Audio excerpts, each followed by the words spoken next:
Hi everyone, and welcome back to Remember What the Doctor Said. Crush injury of the fingers is a very common emergency that we see in plastic surgery practice. In infants and children, the common causes are when the fingers get crushed between doors while the children are playing, or when they attempt to lift a heavy object like a chair and it falls on their hands. In adults, however, it is mostly work related, and crush injury of the fingers is more common in people handling heavy machineries. We all know what can happen if you're not careful while we're hammering a nail onto a wall. Crush injury can present in different forms.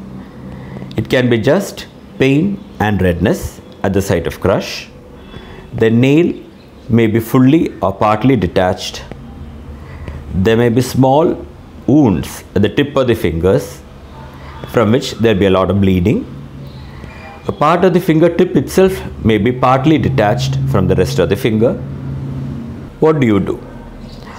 I know it is easier said than done, but the ideal thing to be done is, if a finger is crushed between doors, open the doors before you pull your hand away from the site of injury.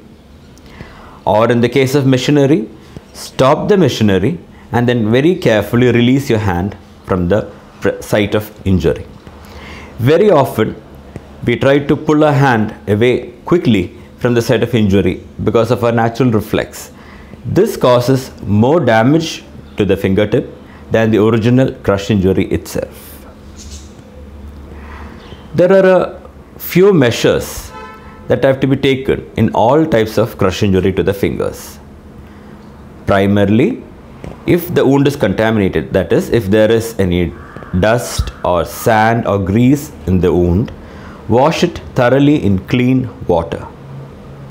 Elevate the hand to above the heart level. Let's say heart level is here, elevate it above that. This helps in reducing the swelling so that the associated throbbing pain can be brought down to a certain extent. Keep an ice pack over the site of crush.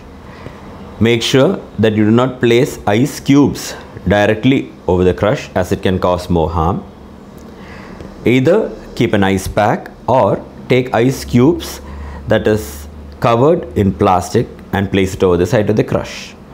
If there is active bleeding from the wound, in addition to elevation of the fingers, apply pressure for at least 5 minutes. However, if the bleeding does not stop, or if you see any visible deformity of the crush part, or if part of the fingertip is detached, always visit the doctor immediately. You can also take painkillers to relieve the pain.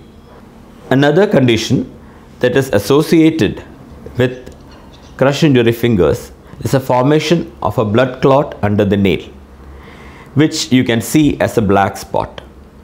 If you see this black spot expanding and if there is associated pain, it is a sign that you should show the doctor immediately.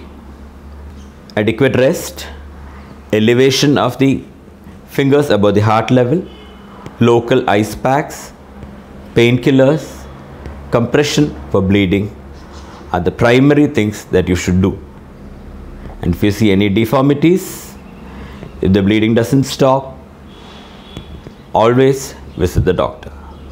Remember what the doctor said. Thank you.